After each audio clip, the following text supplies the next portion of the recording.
The movie follows Terry Griffith, an ambitious teenage journalist who's tired of being overlooked.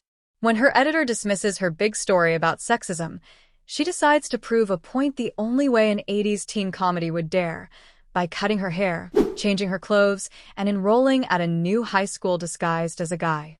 In today's video, you'll find out which female cast member was a music video vixen, the huge music star that was brought on set, and which popular 80s actress almost stole the part of Terry, away from Joyce Hyser. Did you ever hear of the William Zabka bully trilogy? You will today.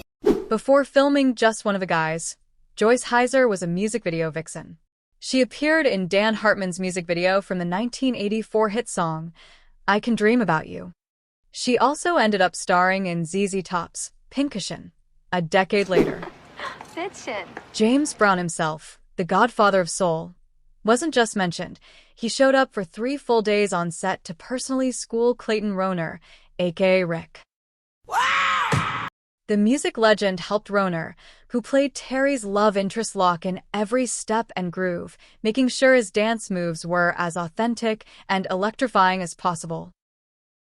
Even though she convincingly played a high schooler, Joyce Hyser was actually 26 years old when she landed the role of Terry, and she still had to fight for it in a nerve-wracking screen test. Hyser revealed that only 3 actresses were up for the part, including Jennifer Jason Leigh.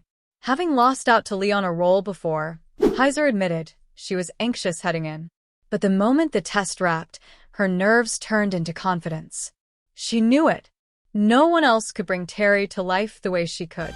Say what? William Zabka didn't just play a bully in the 80s. He practically owned the role.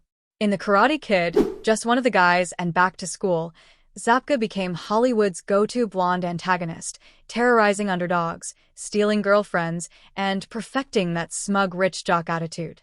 Fans later dubbed these films the William Zabka Bully Trilogy, 3 movies that locked in his reputation as the ultimate 80s movie villain, a label so powerful it followed him for decades, until Cobra Kai flipped the script and changed everything.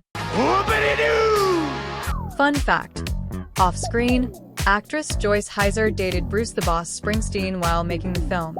They were together for 5 years and are still friends to this day. Just One of the Guys was Rohner's big screen debut, but landing the role was anything but easy. He found himself locked in a back-and-forth audition battle with another rising talent, James LeGros. In the end, Rohner edged out the part, while LeGros went on to build an impressive career of his own, starring in films such as Point Break alongside Patrick Swayze and Drugstore Cowboy with Matt Dillon. Dresses like Elvis Costello. Looks like the Karate Kid. I'm gonna get him. Replied Sherilyn Fenn's character Sandy after spotting Terry, and that line wasn't accidental. According to writer-director Lisa Gottlieb, Terry's look was intentionally modeled after Ralph Macchio. We based the character on the Karate Kid, she explained. There was a clear physical similarity, so we leaned into it. It also helped that Columbia Pictures, the studio behind Just One of the Guys, was the same studio riding high off the massive success of The Karate Kid while the film was in development. With Terry intentionally styled to resemble Ralph Macchio, stepping into the role of Greg, the high school bully, probably felt familiar territory for William Zabka. After all, Zabka had already perfected the art of tormenting Macchio as Johnny Lawrence, the infamous leg-sweeping rival to Daniel LaRusso in The Karate Kid. Decades later, the two would face off again, reuniting in 2018 to revive their iconic rivalry in Cobra Kai, Netflix's continuation of the Karate Kid saga. Go kick some Cobra Kai ass. On the surface, it looks like just another goofy teen comedy, but according to Joyce Hyser, that's exactly what makes it so clever. She revealed what really hooked her was the movie's bold, subversive take on gender identity, speaking directly to both young women and young men. Beneath the laughs, the film tackles a surprisingly wide range of real teen issues, from homophobia to the intense pressure to fit a so-called ideal. And even Hyser admits she was shocked that when the movie first hit theaters, audiences didn't fully appreciate just how layered and meaningful it actually was. The movie's storyline takes very loose inspiration from William Shakespeare's Twelfth Night, written around 1601 to 1602. In this modern spin, Terry Griffith, played by Joyce Hyser, fills the role inspired by Viola, also known as Cesario, while Rick Morehouse, portrayed by Clayton Rohner, mirrors the Orsino character. Sherilyn Fenn's Sandy draws from Olivia, and Terry's brother Buddy Griffith, played by Billy Jayne, is based on Sebastian, Viola's twin brother. The two actors in this cast had so much fun working together, they decided to do it again. Actors Clayton Rohner, Rick, and Deborah Goodrich, Deborah, went on to star together the following year in April Fool's Day, and this time Clayton had a crush on Deborah once again.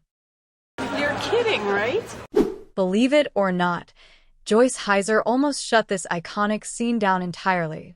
When it came time for Terry Griffith to reveal her true identity to Rick Morehouse, I'm a girl.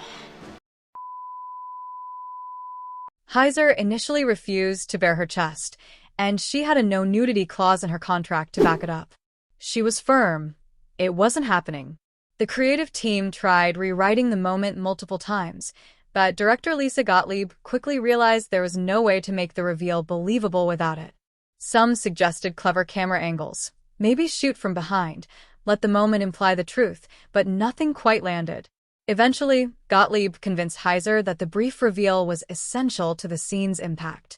Still cautious, Hyser agreed to film it two different ways, one version with nudity and one without.